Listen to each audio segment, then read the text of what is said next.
Assalamualaikum warahmatullahi wabarakatuh. Apa kabar sahabat Al-Raya Channel yang beriman? Mudah-mudahan sahabat selalu diberikan kesehatan dan masih selalu setia bersama kami di channel Al-Raya yang selalu menghadirkan kajian dan kisah-kisah Islami yang inspiratif. Pada kesempatan kali ini kami sudah menyiapkan satu ceramah dan pesan yang berhikmah untuk menambah wawasan kita dari almarhum Kiai Haji Zainuddin MZ. Sebelum itu mari kita support channel ini dengan cara like dan subscribe, klik tombol lonceng, biar sahabat nanti dapat konten bermanfaat lainnya. Selamat menikmati.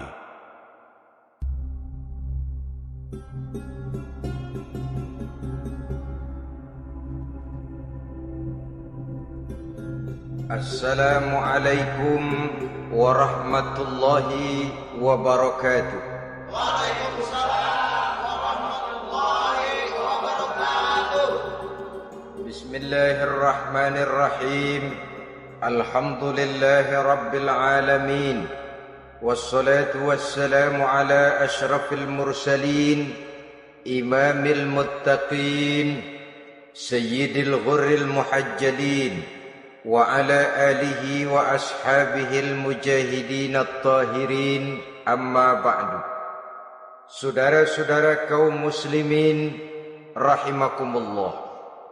Satu hari ketika seorang ulama besar bernama Al-Imam Al-Faqih Abu Lais tengah berjalan-jalan di dekat kota Basrah, berkelumpulah sekelompok orang di dekat beliau. Mereka datang mengajukan satu pertanyaan. Imam, kami ingin bertanya. Di dalam Al-Quran itu Allah Subhanahu wa ta'ala menjelaskan, Ud'uni astajib lakum. Berdoalah kepadaku, aku akan jawab doamu. Mintalah kepadaku, aku kabulkan permintaanmu. Itu dan begitu janji Allah di dalam Al-Quran. Kami, kata orang-orang tadi, sudah lama berdoa kepada Allah. Tapi kenapa sampai sekarang doa kami ini belum dikabulkan? Katanya, Ud'uni astajib lakum. Kalau kamu berdoa, aku jawab, aku penuhi, aku kabulkan doamu. Itu janji Allah. Kami sudah lama berdoa pagi, sore, siang, malam. Nyatanya sampai sekarang doa kami belum dikabul-kabulkan. Ini bagaimana? Apa ayat Quran salah? Apa Tuhan lagi lempengan gak denger?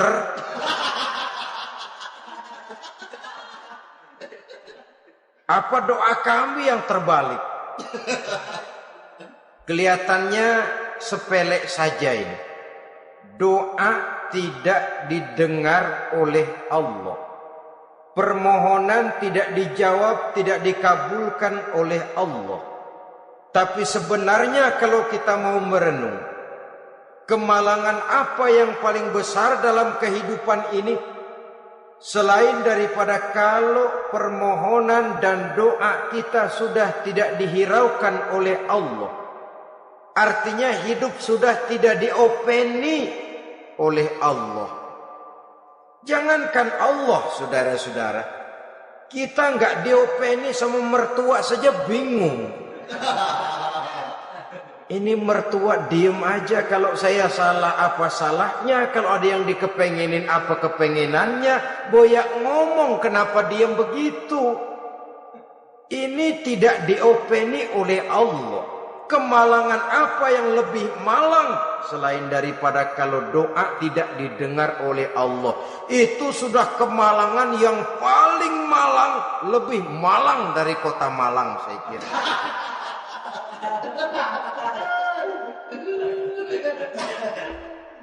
Menghadapi pertanyaan ini, Imam Al-Faqih Abu Lais senyum. Lalu beliau berkata, tuan-tuan, tahu kenapa doa tuan-tuan tidak dijawab? Permohonan tidak dikabulkan? Allah sudah tidak memperdulikan tuan-tuan ini? Kami tidak tahu, Imam, maka kami bertanya. Begini, Hati tuan-tuan itu mati. Dari hati yang mati, channel tidak nyambung kepada Allah. Dari channel yang putus tidak ada getaran strom, bagaimana akan timbul gejala? Hatimu mati, jadi pantas kalau doa tidak dikabulkan, permohonan tidak dipenuhi, doa tidak terjawab, hatimu mati.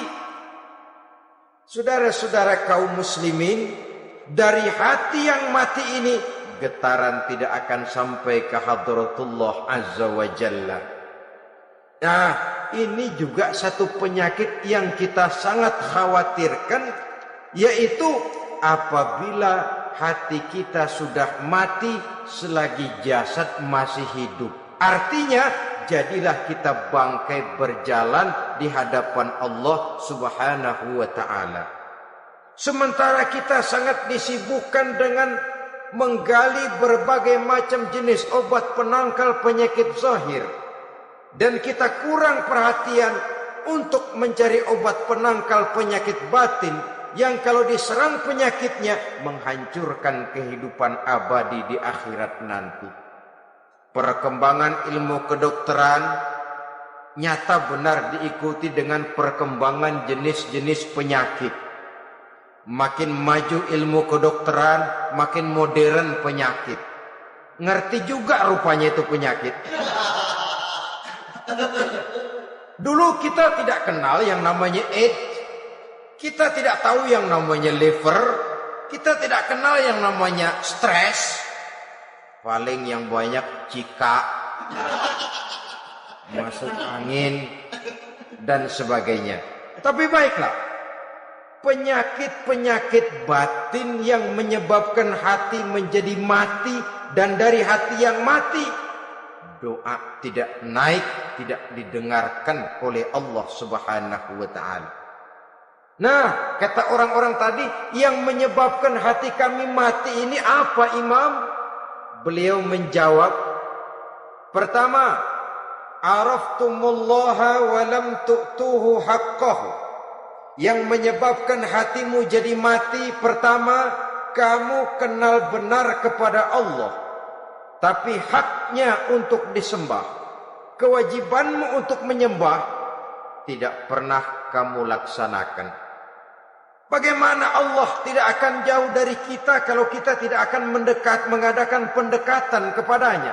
Dan pendekatan kepada Allah hanya bisa kita tempuh melalui jalur kegiatan ritual ibadah. Allah akan terlalu jauh apabila kita hanya membicarakannya lewat filsafat dan renungan yang mendalam. Tapi Allah akan dekat dan terasa hadir dalam hidup apabila kita dekati ia dengan pelaksanaan ibadah kepadanya. Kamu kenal Allah, tapi hakmu untuk menyembah, kewajibanmu untuk menyembah, haknya untuk disembah, tidak pernah kamu laksanakan. Kalau soal Allah kita kenal bukan main. Bahkan tidak hanya kita mengajarkan kenal juga kepada anak-anak kita. Kalau ditanya siapa pencipta matahari, bulan dan bintang, Allah. Siapa pencipta lautan, gunung, hutan belantara dan sungai-sungai, Allah. Siapa pencipta bumi, matahari dan sebagainya, Allah. Sembahyang apa enggak? Bagaimana nanti?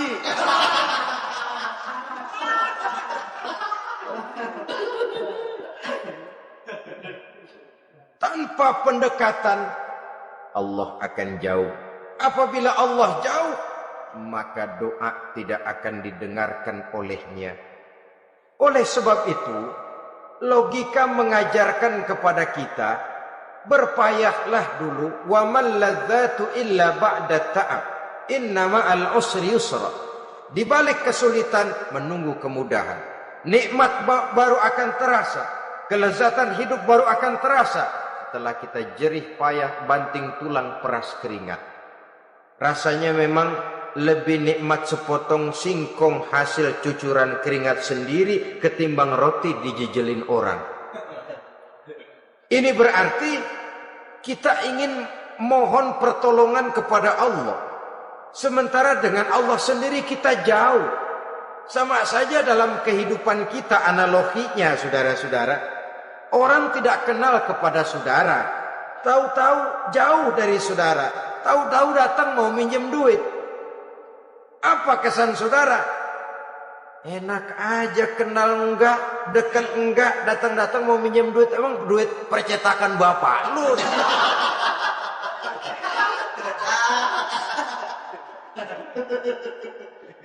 Sedangkan yang kita kenal, sedangkan yang kita bertemu tiap hari, sedangkan yang sering datang ke tempat kita, kalau satu saat dia pinjam duit, toh kita kadang-kadang masih mikir, apalagi datang nggak pernah, berkunjung nggak pernah, ngobrol nggak pernah, apalagi kenal juga nggak pernah, datang-datang mau minta, macam apa? Datang nemuin Tuhan setahun 2 kali, Idul Fitri, doang Idul Adha. Doa cerewet banget, apa aja diminta. Saudara hadirin, bagaimana doa akan kabul, permohonan akan dijawab? Jikalau kita jauh dari Allah, kita kenal Allah, haknya untuk disembah, kewajibannya untuk menyembah, tidak pernah kita laksanakan. Itu yang menyebabkan hati kita lalu menjadi mati. Padahal mengenal Allah, setelah mengenalnya, mengadakan pendekatan kepadanya melalui ritual ibadah yang dicontohkan oleh Rasulullah Sallallahu Alaihi Wasallam. Ini hal pertama yang menyebabkan hati jadi mati. Kamu terlalu kenal Allah tapi tidak pernah menyembah kepadanya. Sama aja orang kerja kagak, habis bulan mau minta gaji. Karena kita jitak palanya. Macam apa? Kerja enggak, tahu-tahu datang mau minta gaji. Kerja dulu yang baik, habis bulan baru enggak diminta pun memang sudah ada jatahnya. Ibadah dulu kita kepada Allah. Soal Allah memberikan karunia kepada kita, itu hak Allah. Apabila kita dekat dengannya, ibadah yang kita laksanakan benar, karunia itu akan datang kepada kita. Saudara-saudara, yang kedua yang menyebabkan hati jadi mati, qara'tumul Qur'an walam ta'malu bih. Kamu baca Al-Qur'an tapi ajarannya tidak pernah kamu amalkan. Kamu baca Quran tapi isinya kamu injak-injak. Sehingga ada peringatan dari Rasul Sallallahu Alaihi Wasallam. Beliau bersabda, "Iza azzamat ummatid dunya wa fi riwayatin dinaron wa dirhaman nuzi'at minha haibatul Islam. Wa iza turikatil amru bil ma'rufi wan nahyu 'anil munkari hurimat 'alaihim barakatul wahyi wa iza tasabat ummati saqatat min 'ainillah." 3 peringatan keras tapi yang merupakan gejala penyakit kita umat Islam diperingatkan oleh Nabi kita. Pertama, iza azzamat ummatid dunya. Apabila umatku telah terlalu mengagung-agungkan dunia, apabila umatku telah jatuh menjadi umat yang materialistis, segalanya diukur dari sudut keduniaan saja, nuzi'at minha haibatul Islam, maka akan dicabutlah dari mereka kehebatan agama Islam. Hilang kehebatan Islam apabila kita jatuh menjadi umat pengagung dunia, penyembah materi. Nilai kita, keberadaan kita tidak dihargai orang lain. Orang memandang kita remeh saja. Orang Islam gak ada apa-apanya, bayar aja. Bisa dibeli, bisa diatur, bisa dikerjain, garap saja. Nuzi'at minha haibatul Islam, hilang dari mereka kehebatan Islam ini. Kenapa? Mereka telah mengagungkan dunia dan menjadikannya sebagai tujuan. Padahal dunia cuma alat, materi cuma alat, harta cuma alat. Yang kedua, wa iza turikatil amru bil ma'rufi wan nahyu 'anil munkari hurimat 'alaihim barakatul wahyi Apabila telah ditinggalkan amar ma'ruf dan nahi munkar, maka hilanglah keberkahan wahyu. Ini yang ada hubungannya dengan masalah kita. Kita baca Quran, kita tidak amalkan isinya. Bagaimana hati tidak jadi mati? Amar ma'ruf dan nahi munkar ditinggalkan orang, hilang keberkahan wahyu. Pada saat itu boleh jadi Quran ada, tapi cuma tinggal tulisan saja. Islam ada, cuma tinggal sekedar nama saja. Diseminarkan, disimposiumkan, dimuktamarkan, tapi tidak dijabarkan dalam kehidupan sehari-hari.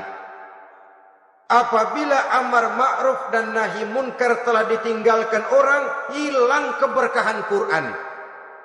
Akibatnya apa? Apabila amar ma'ruf tidak lagi digalakkan orang, nahi munkar tidak dilaksanakan orang, lalu orang menilai sesuatu menurut seleranya sendiri. Mana yang ma'ruf, mana yang munkar, tidak ada lagi patokan utama. Kalau baik kata otaknya, dia kerjakan. Tidak baik menurut otaknya, dia tinggalkan. Agamanya adalah otak, berhalanya adalah akal. Akhirnya umat kehilangan pedoman. Tidak lagi jelas mana batas yang ma'ruf, mana batas yang munkar. Dalam kondisi sedemikian, akhirnya akan terjadi penjungkiran nilai. Paling celaka nantinya, yang ma'ruf malah dianggap munkar, yang munkar malah menjadi ma'ruf. Peringatan ketiga dari Nabi, wa iza tasabat ummati saqatat min ainillah. Apabila umatku sudah saling berbantahan, apabila umatku sudah saling caci memaki, saqatat min ainillah, jatuhlah mereka dalam pandangan Allah Subhanahu wa taala. Hilang wibawa umat yang sudah saling mencaci maki, saling menjatuhkan, saling gasak, gesek, gosok. Justru agama menganjurkan kita ini saling asah, asih, asuh. Kadang yang kita praktekkan kita ini saling gasak. Yang kedua, saling gesek. Yang ketiga, saling gosok. Gasak, gesek, gosok. Kacau kita ini. Saling gasak, menjegal kawan seiring, menggunting dalam lipatan. Saling gosok, fitnah sana, fitnah sini. Saling gesek, sikut kiri, sikut kanan. Tidak peduli orang lain luka dan sebagainya. Yang penting dia bisa nangkring. Jatuh kita dalam pandangan Allah apabila umat sudah saling mencaci maki. Maka kita kembali kepada persoalan hal kedua yang menyebabkan hati jadi mati, qara'tumul Qur'an wa lam ta'malu bih. Kita baca Al-Qur'an tapi ajarannya nyaris tidak kita amalkan di dalam kehidupan kita. Akibatnya hati lalu jadi mati. Itu yang kedua. Yang ketiga yang menyebabkan hati jadi mati dan doa tidak terjawab, idda'aitum annakum min ummati Muhammadin sallallahu alaihi wasallam wa lam ta'malu bi sunnatihi. Kamu mengaku, kamu memproklamirkan diri sebagai umatnya Nabi Muhammad, tapi sunnahnya tidak pernah kamu amalkan. Malahan perkembangan paling akhir bukan saja tidak mau mengamalkan sunnah, malah mengingkari sunnah. Inna lillahi wa inna ilaihi raji'un. Oh, Nabi Muhammad itu manusia biasa seperti kita. Sebagai manusia dia bisa salah. Dan ternyata hadis banyak yang palsu. Yang otentik cuma Quran. Selebihnya adalah sejarah. Tidak ada itu sunnah. Langsung saja kepada Quran. Oh, hadis itu bukan sumber hukum. Oh, tidak perlu mengamalkan sunnah. Saudara-saudara kaum muslimin, mengaku kita umat Nabi, tapi sunnahnya kita campakkan, tidak kita amalkan. Setelah tidak kita amalkan, kita campakkan. Setelah kita campakkan, kita ingkari pula. Inna lillahi wa inna ilaihi raji'un. Bagaimana hati tidak jadi mati? Kalau siang malam kita memproklamirkan diri sebagai umat Nabi Muhammad, sementara sunnahnya kita campakkan, kita abaikan dan kita ingkari dia, sunnah itu. Padahal Jikalau sekarang kita mengenal Islam, jikalau kita sekarang mengerti halal haram, tahu hak batil, bisa memilah dan memilih antara yang ma'ruf dengan yang munkar, itu utamanya adalah karena jasa Nabi Muhammad sallallahu alaihi wasallam. Yang dari generasi ke generasi dilanjutkan oleh para sahabat, oleh tabi'in, oleh tabi'it tabi'in, terus oleh para ulama-ulama sampai kepada kita sekarang ini. Walaupun beliau hanya berfungsi sebagai penyampai, tapi kepribadiannya dijadikan model oleh Allah Subhanahu wa taala di dalam kita melaksanakan kehidupan beragama. Bahwa beliau manusia seperti kita, memang dalam arti unsur biologisnya ya manusia, punya darah, punya daging, punya hati, punya perasaan, bisa sedih, bisa gembira, tetapi beliau itu termasuk basyarun la kal basyar, manusia yang tidak seperti manusia pada umumnya, punya spesifik. Dan itu wajar sebagai seorang Rasul pilihan Allah, apalagi merupakan Rasul pilihan dari sekian puluh pilihan. Bahwa jamrut itu batu memang, tapi nilainya kan berbeda dengan batu kolar. Satu truk batu kolar dengan barangkali segenggam batu jamrut, nilainya tentu jauh lebih mahal batu jamrut. Kalau soal batunya, sama batunya, tapi nilainya berbeda karena esensinya berbeda. Kita manusia, Nabi Muhammad juga manusia, sama manusianya memang, tapi kualitasnya, nilainya tentu jauh panggang daripada api. Itu sebabnya Allah menjadikan beliau sebagai model. Laqad kana lakum fi rasulillahi uswatun hasanah. Di dalam diri Rasul itu terdapat contoh teladan yang sangat baik bagi kita. Oleh karenanya, pada pertemuan kali ini, apabila kita konsekuen mengaku umat Nabi Muhammad, marilah konsekuen juga menegakkan sunnahnya. Yang keempat, yang menyebabkan hati jadi mati dan doa tidak terjawab, akaltum ni'mata rabbikum walam tashkurulah. Tiap hari kamu makan nikmat Tuhanmu, tapi kamu tidak pernah mau bersyukur kepadanya, kepada Allah Subhanahu wa ta'ala. Nikmat Tuhan kita doyan banget, tidak pernah sehari dan sesaat pun terlepas diri dan hidup ini dari nikmat-nikmat yang diberikan Allah. Sejak kita bangun tidur sampai tidur kembali, bahkan tidur itu sendiri, di pasar, di sawah, di kantor, dimanapun kita berada, gak pernah nikmat Allah berhenti. Hidup kita dalam alam diberikan segala fasilitas untuk menunjang kehidupan. Gak pernah Allah pasang pajak matahari, gak pernah Allah pasang pajak gas udara. Nikmat-nikmat yang banyak itu tiap hari kita kecap, tiap hari kita nikmati, tapi kita tidak pandai bersyukur. Padahal Allah memberikan peringatan keras dalam hadis qudsinya, man lam yashkur ala na'mai wa lam yasbir ala balai falyakhruj min tahti samai wal yatlub rabban siwaya. Siapa yang tidak mau bersyukur terhadap nikmat yang aku berikan kepadanya, dan tidak mau bersabar terhadap ujian yang aku berikan kepadanya, silahkan keluar saja dari kolong langit ini dan cari Tuhan selain aku. Diusir oleh Allah. Kalau orang tidak mau bersyukur terhadap nikmat yang aku berikan, dan tidak mau bersabar terhadap ujian yang aku timpakan, keluar dari kolong langitku, keluar, cari Tuhan selain aku. Diusir. Lah yang ngusir Allah. Anak sekarang bilang mau ke Menong.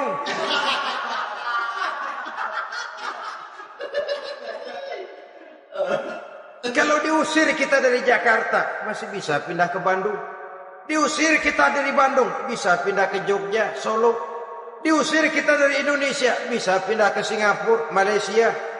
Diusir dari kolong langit, mau cari langit mana lagi? Kalau kau tidak mau mensyukuri nikmatku, tidak sabar terhadap ujian yang aku berikan kepadamu, keluar saja, keluar dari kolong langitku ini, cari Tuhan selain aku. Kalau istilah kita mah Tuhan, jengkel banget udah itu. Nikmatku, nikmat yang aku berikan kau makan, tapi kepadaku engkau tidak pernah mau bersyukur. Saudara-saudara kaum muslimin rahimakumullah, wajar. Kita dulunya tidak ada, sekarang ada nikmat. Susunan biologis manusiawi kita demikian cantik, nikmat. Tinggal di bumi, fasilitas yang kita perlukan disediakan, tinggal kemampuan kita mengelolanya. Nikmat. Diberikan kita otak yang membedakan kita dengan binatang, nikmat. Diberikan kita agama, diutus para rasul untuk jadi model dalam kehidupan kita, nikmat. Kalau cara kita emang kurang apa sih? Apa yang kurang, hai manusia? Engkau tidak ada, aku adakan. Kalau aku perintahkan kau tinggal di bulan, mungkin kau tidak akan sanggup hidup. Begitu lahir juga kelepok-kelepok habis. Ya enggak ada HO2 toh di bulan. Mau ngisap apa? Aku tinggalkan kau, aku perintahkan tinggal di permukaan bumi. Alamnya indah, fasilitas serba menunjang. Nikmati semuanya, semuanya untuk kamu, semuanya. Satu pintaku, syukuri nikmat yang aku berikan kepadamu. Ya bukan cuma syukur dalam ucapan, syukur dalam perbuatan. Banyak nikmat yang diterima, makin banyak dia sujud, makin banyak dia ruku, makin banyak dia mengadakan pendekatan kepada Allah. Syukur dalam artian berupa tindakan dan perbuatan, mempergunakan nikmat sesuai dengan kehendak yang memberikan nikmat itu sendiri kepada kita.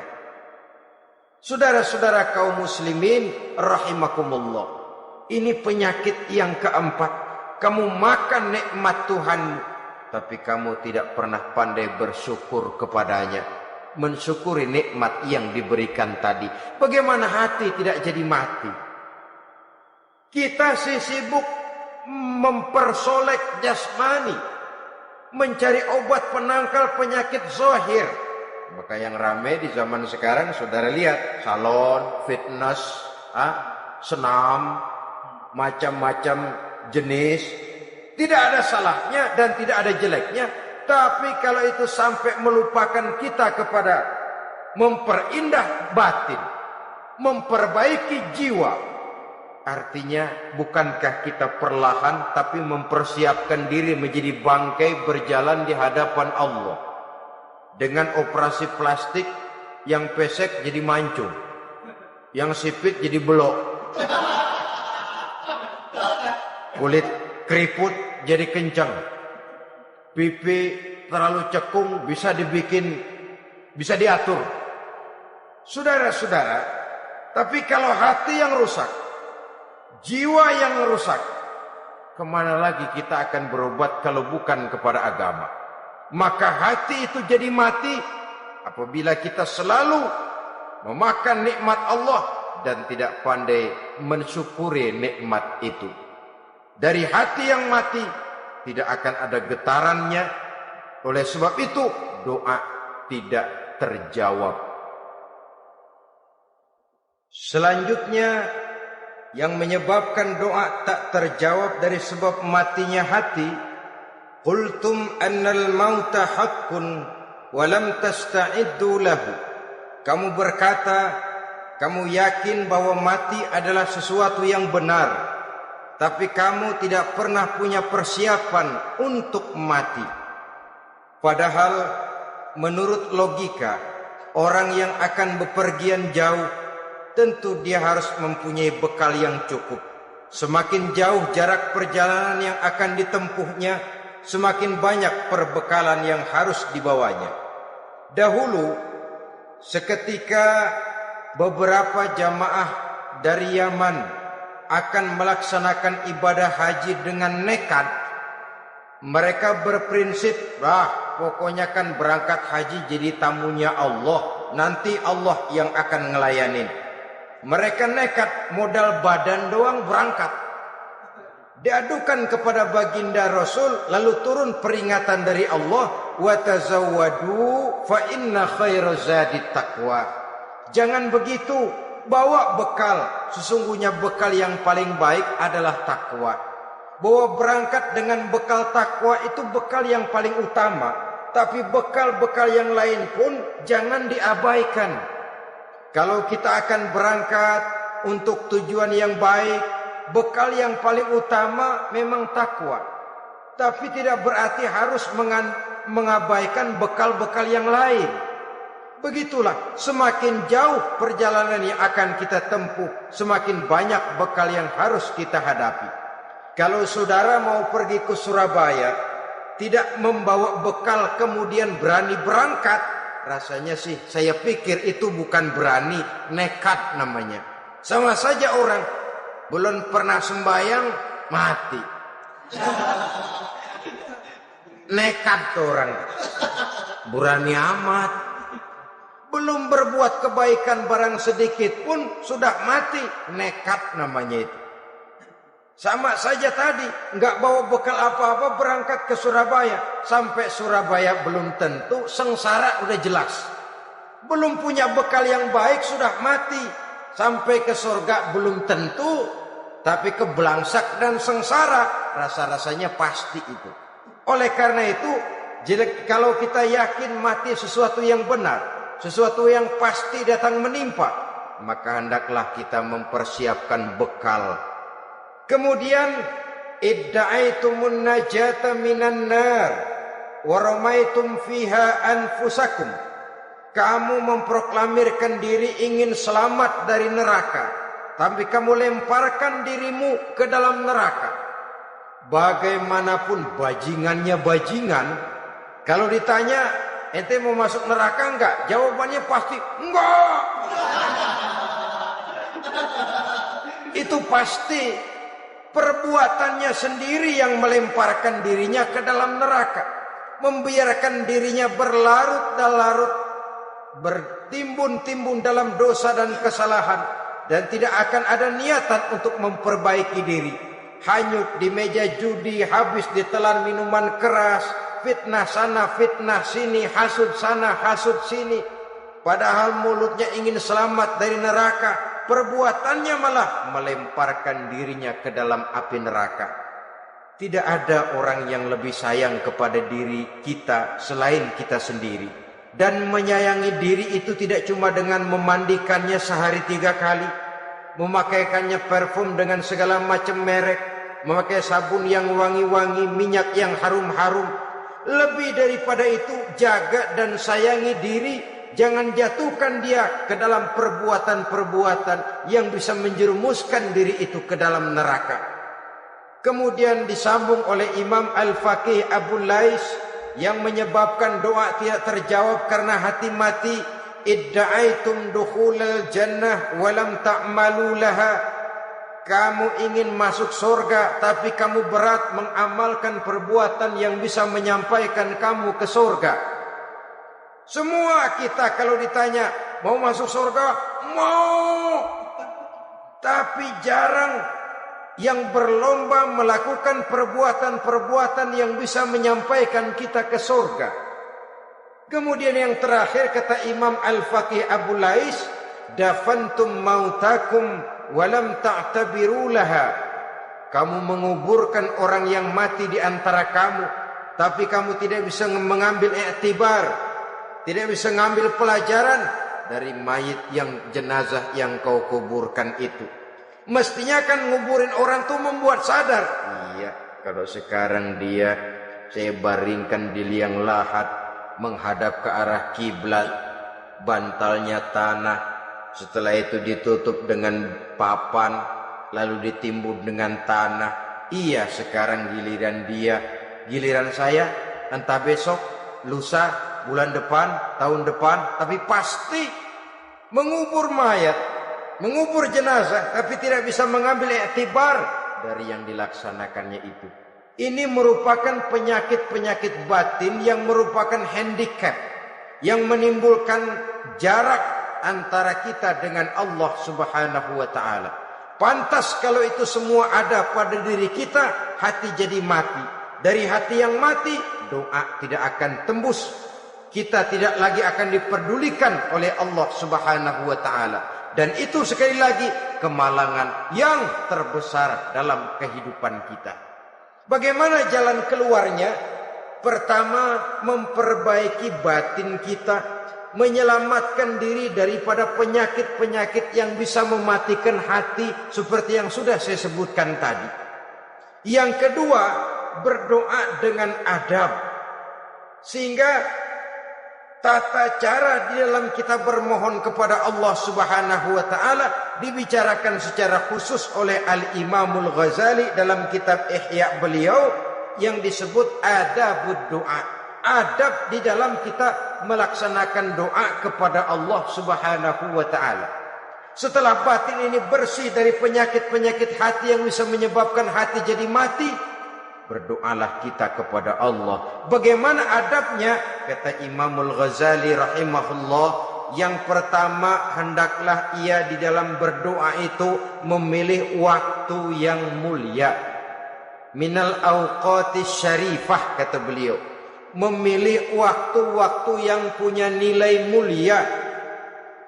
Ramadan dalam 1 tahun, Jumat dalam tiap minggu, sepertiga malam yang akhir pada setiap hari. Waktu-waktu yang punya nilai mulia. Walaupun misalnya saudara berdoa pada hari Kamis, tidak ada halangannya Allah mau kabulkan. Ini tidak berarti bahwa kalau sudah berdoa hari Jumat lalu hari Kamis tidak mau berdoa, tidak. Lebih memilih mengintai waktu-waktu yang punya nilai mulia. Lailatul Qadar sekali dalam setahun. Waktu-waktu yang punya nilai mulia. Logikanya begini saudara-saudara. Kalau kita datang ke rumah seseorang, tujuan utama kita minjem duit, yang paling pertama kita perhitungkan tanggal berapa nih? Kan itu toh. Tanggal berapa? Kalau tanggal 20 atuh minjem duit. Orang lagi ngap-ngapan. Boro-boro dia bisa minjemin, dia sendiri mungkin lagi pusing. Kita lebih dulu kita amatin tanggal berapa nih? Yang enak sore apa siang? Jam 2. Jam 2 dia baru pulang dari kantor, tapi giliran tidur. Kalau dia tidur dibangunin datang mau minjem duit, kagak dimaki-maki sudah kebagusan deh. Kan kita lihat waktunya, timingnya kata orang sekarang. Tanggal berapa, sore apa malam, apalagi gulem apa terang bulan. Itu semua sudah kita atur sedemikian rupa, memilih waktu. Yang kedua kata Imamul Ghazali, memilih keadaan yang istimewa. Kalau tadi soal waktu, yang kedua soal keadaan. Ada situasi-situasi di mana doa itu diijabah oleh Allah Subhanahu wa taala. Di antaranya kata Imam Abi Hurairah, "Inda zahfi sufuf fi sabilillah." Pada waktu mengatur barisan perang membela agama, di situ doa kabul. Inda nuzulil ghais, ketika turun gerimis, di situ doa makbul. Inda iqamis shalah, ketika salat mau didirikan, riwayat lain bainal azan wal iqamah, antara azan dan qomat, di situ doa makbul. Itu memilih keadaan-keadaan. Kemudian yang ketiga kata beliau, berdoa menghadap kiblat. Ya, apa kalau doa madhab mudik Tuhan gak tahu? Tahu. Tuhan gak dengar? Dengar. Cuma lebih etis. Lebih etis kalau kita berdoa menghadap ke arah kiblat. Saudara-saudara kaum muslimin rahimakumullah. Yang keempat, hifdzus shaut, menyederhanakan suara. Tidak terlalu keras, juga tidak terdengar orang lain, apalagi kalau doa kita diaminkan oleh orang lain. Tidak usah terlalu keras. Kenapa? Karena Allah yang kita meminta kepadanya bukan zat yang tuli, bukan zat yang buta, bukan zat yang tidak dengar, bahkan dia maha dengar. Juga tidak terlalu seperti orang berbisik-bisik, apalagi kalau doanya doa bersama-sama. Tapi kadang-kadang terdorong oleh husnuzon dari para makmum saja. Tidak peduli apa yang dibaca oleh imam, yang kedengaran cuma amin aja kerengan. Amin, amin, amin, amin, amin, amin.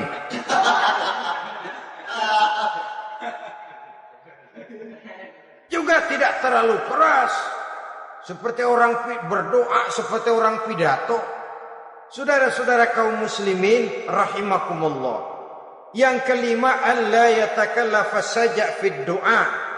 Dalam berdoa, kalau istilah kita, jangan nyelongcong.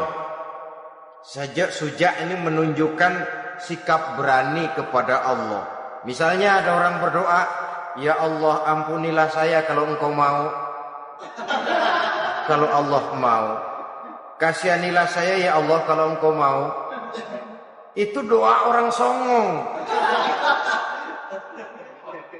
Atau sama saja, ya Allah berilah saya rezeki dikit aja. Emang kenapa pakai begitu? Allah yatakallafa saja fi doa. Yang keenam kata Imamul Ghazali, at-tadarru' wal khusyu'.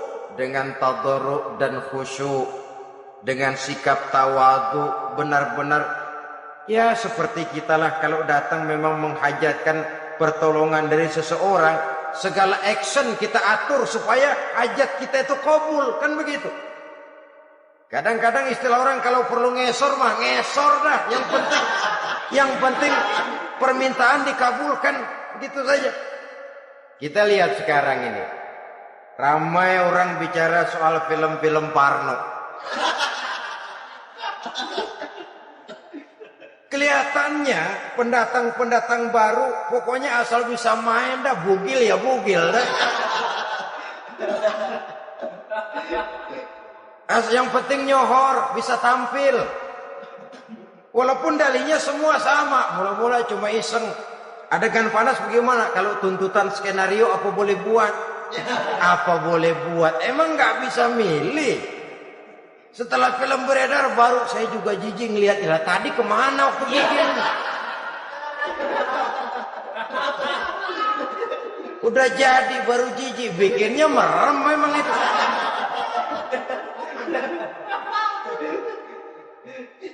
Tapi ada satu analogi, asal bisa main, asal bisa tampil di layar, apa saja jadi taruhan sudah. Bugil ya bugil dah, nggak soal dah. Pokoknya bisa main, tampil, nyohor, masuk koran. Udah seperti kata-kata orang Arab, bul ala zamzam fatu'raf. Kalau pengen terkenal kencingin sumur Zamzam. Artinya apa? Bikin yang aneh-aneh, yang orang nggak kerjain, ntar ngetop. Yang ngetop lempengan jeleknya. Sumur Zamzam dikencingin, kan nyohor itu.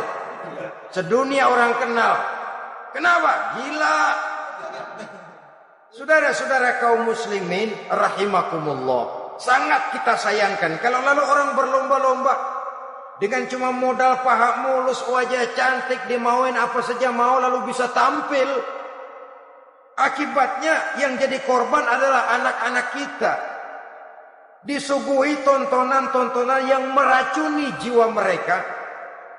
Walaupun akibatnya barangkali ya lain, seperti band orkes dengan film memang akibatnya tidak langsung ya. Kalau band orkes akibatnya langsung, dia bisa berantem di tempat lokasi. Film orang nonton tahu dia di tempat itu, bukan di tempat itu dia praktek, pulang jadi pikiran dia. Tadi serem ya, ntar kalau ada kesempatan kita praktek. Ntar ngancemnya itu yang gak enak. Tapi yang saya analogkan dengan persoalan kita, tingkah pola artis apapun dilakukan asal bisa main. Nah itu tuh, asal dapat kesempatan acting. Dalihnya ya tuntutan skenario lah, iseng lah, macem-macem lah. Tapi yang jelas satu target, saya harus dapat kesempatan main. Untuk sampai ke situ, cara apa saja harus saya tempuh. Tidak peduli harus menginjak-injak norma dan budaya bangsa yang luhur. Tidak peduli harus bertentangan dengan kaidah agama. Tidak peduli hasilnya meracuni umat masyarakat, terutama generasi muda. Yang penting kan ngetop. Saudara-saudara, baiklah ya, itu soal lain. Tapi soal kita ialah at-tadarru wal khusyuk. Bermohon kepada Allah dengan tadarru, khusyuk dan tawadhu. Seperti kalau kita mau bermohon kepada seseorang, kita merendahkan diri. Pak, saya memang orang gak mampu, Pak. Utang saya udah selebar kampung, Pak. Anak udah 16 seperempat. Apa saja kita meratap, menghibah, mengeluh, merintih. Ujungnya kan, yang penting gue punya duit, dapat dah. Apa kayak diomongin, pokoknya pulang bawa duit, itu saja. Itu strategi manusiawi. Kalau ini kita adakan konteks, oh ya, kepada Allah lebih lagi kita tadarru, khusyuk, tawadhu. Doa dengan tawadhu, sebab kita akan bermohon kepada yang serba maha. Menghadap ke arah kiblat, duduk bertafakur dengan khusyuk, tawadhu. Jangan doa sembari tolak pinggang.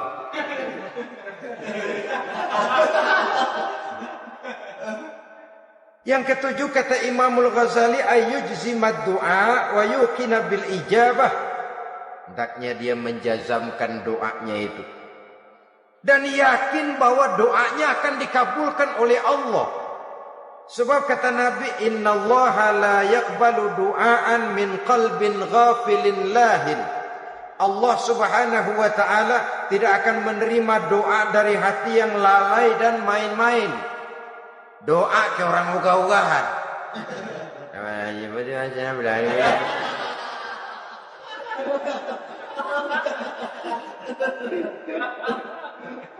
Kali malaikat nyongok dong, lu minta apa lu?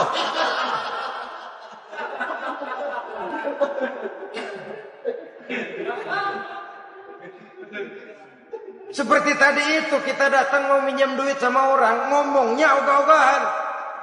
Minjem duit dikasih syukur enggak, ya udah. Ya enggak dah, enggak dikasih sudah. Kenapa? Mintanya begitu. Enggak serius dan enggak yakin bahwa doanya akan dikabulkan. Kalau kita sudah punya keyakinan, jangan-jangan doa saya enggak diterima Allah. Enggak. Kata Allah, ana inda zanni abdi bi. Aku sih bagaimana menurut sangka hambaku kepadaku saja. Kalau sangkanya baik, aku baik. Kalau sangkanya doanya dikabulkan, aku kabulkan. So itu doa harus dengan pasti dan harus dengan yakin doa itu akan dikabulkan dan meluruskan harapan, membenarkan cita-cita, meluruskan maksud apabila doa itu dikabulkan oleh Allah Subhanahu wa taala. Saudara-saudara, oleh karenanya jangan doa setengah hati. Jangan berdoa sambil main-main. Apalagi menghadap kiblat dengan dua tangan terangkat sebagaimana dicontohkan oleh Rasulullah sallallahu alaihi wasallam. Bahwa berdoa tanpa mengangkat kedua tangan pun Allah tahu, Allah dengar, tapi kelihatannya kurang serius. Seolah-olah terserah ada Tuhan, mau dikasih ya kasih, enggak ya udah. Seolah-olah kita tidak serius dalam berdoa. Kemudian yang berikutnya kata Imamul Ghazali, ayyaftatahad du'a bi zikrillah fala yabda'u bisu'al. Hendaknya dia mulai berdoa itu dengan menyebut nama Allah, berzikir kepada Allah, fala yabda'u bisu'al, jangan langsung memulai dengan permintaan. Ini tata krama etisnya. Sama juga orang kirim surat, salam sejahtera kami haturkan, padahal mah nggak ada itu juga nggak apa-apa. Itu kan maksud mukaddimah saja. Besar harapan kami semoga Bapak dan keluarga di sini pun berada dalam keadaan sehat walafiat. Selanjutnya kami telah dengar dari berbagai teman tentang kedermawanan Bapak, tentang bantuan Bapak di berbagai bidang yang menyangkut sosial pendidikan.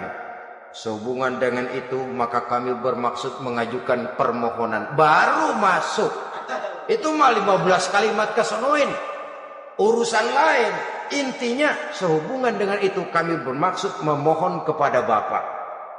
Kita mulai. Salam sejahtera kami haturkan. Bersama ini pula kami. Macam-macam lah. Sama juga seperti tadi itu. Kita datang mau minjem duit. Datang karena kita tahu. Datang habis bulan. Malam terang bulan. Udaranya sejuk. Ngobrol lah kita. Dapat teh. Apa kabar Pak? Baik. Aduh Bapak sih, untung dah Pak. Kayak pemurah lagi. Saya tahu Bapak banyak nyumbang di mana-mana. Di Angon aja tuh orang di Angon.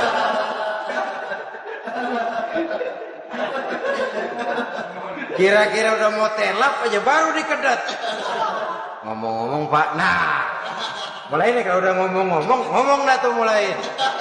Baru masuk. Jadi etisnya berdoa itu dimulai dengan zikrullah. Karena itu umumnya dimulai dengan alhamdulillahirabbil alamin. Kita puji dulu Allah. Alhamdulillahirabbil alamin hamdan yuwafi ni'amahu wa yukafi'u mazidah. Kita puji dulu Allah. Seperti orang tadi lah. Kita puji dulu kebaikannya. Walaupun pada akhirnya kita minjem duitnya.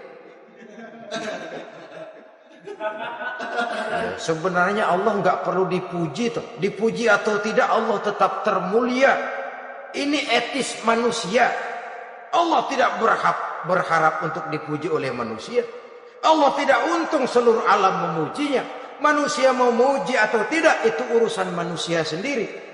Allah tidak minta untuk dipuji. Allah juga tidak gila kepada pujian. Kalau kita memulai doa dengan pujian, etis kita kepada Allah Subhanahu wa taala di dalam kita bermohon kepadanya.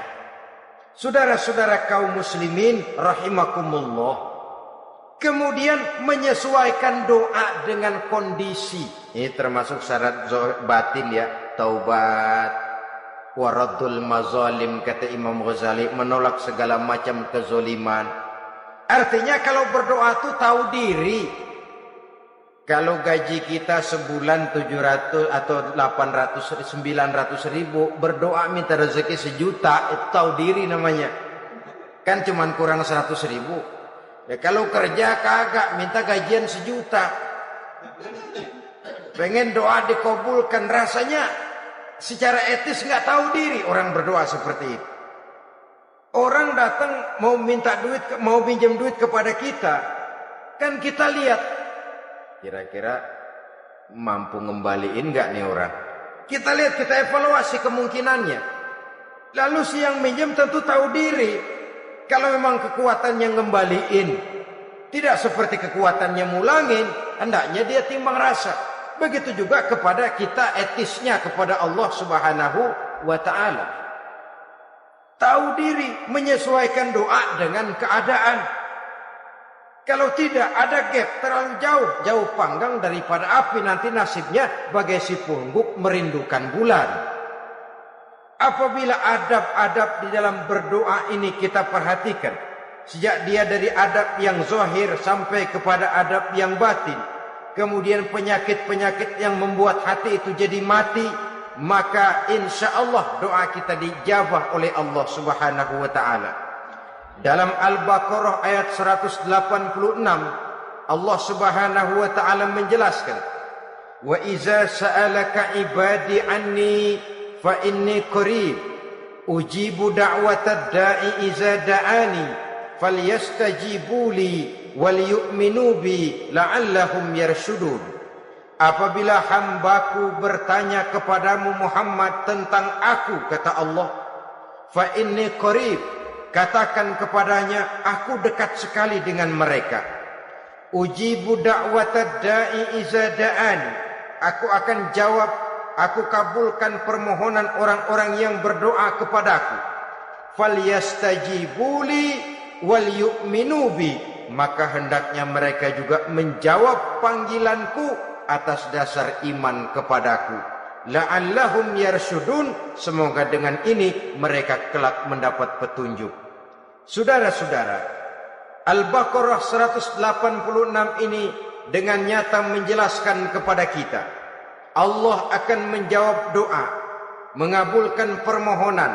Apabila kita falyastajibuli wal yu'minu bi, juga menjawab panggilan Allah atas dasar beriman kepadanya. Logikanya tadi itu, araftumullaha wa lam tu'tuhu haqqahu.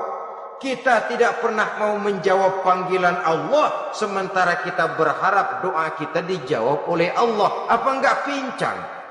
Apa enggak berat sebelah?